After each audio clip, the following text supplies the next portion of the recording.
Proverbs 16:4. The Lord hath made all things for himself, yea, even the wicked for the day of evil.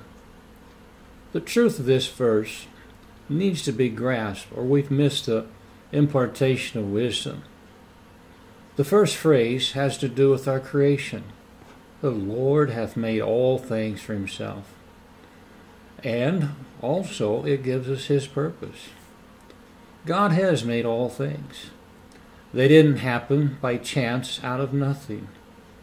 While the evolutionists believe there was a big bang or explosion, and it developed into living beings that reproduce, the creation also believes in the Big Bang.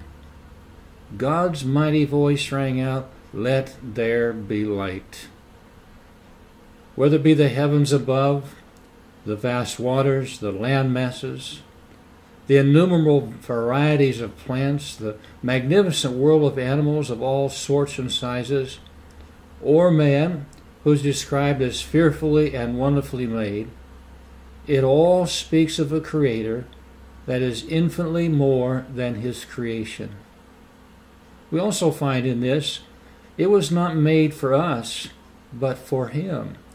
All things for himself. Sometimes we begin to believe like a little child that it's all about us. No, it's here to bring honor and glory to God.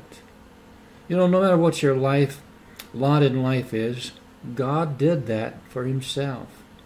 Think about this in John 9. Verse 1 says, "And Jesus passed by, he saw a man which was blind from his birth.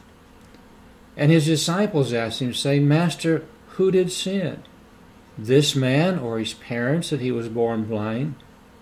Jesus answered, Neither hath this man sinned, nor his parents, but the works of God should be manifest in him."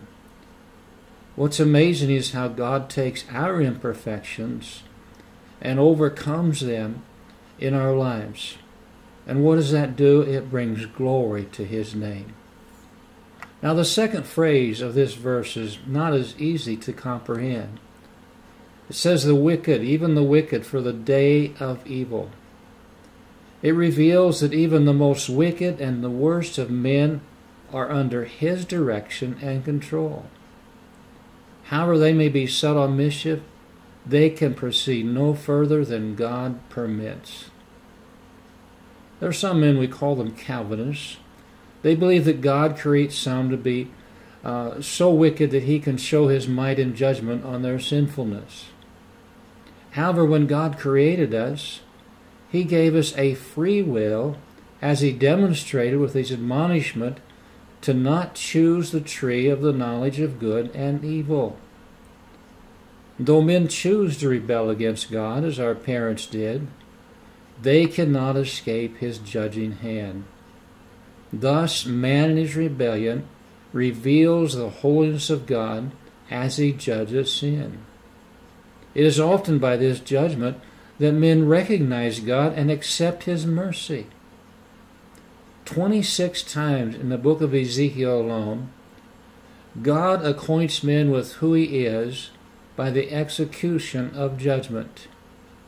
One illustration, chapter 25, verse 17, he says, "I will execute great vengeance upon them with furious rebukes, and they shall know that I am the Lord, when I shall lay my vengeance upon them.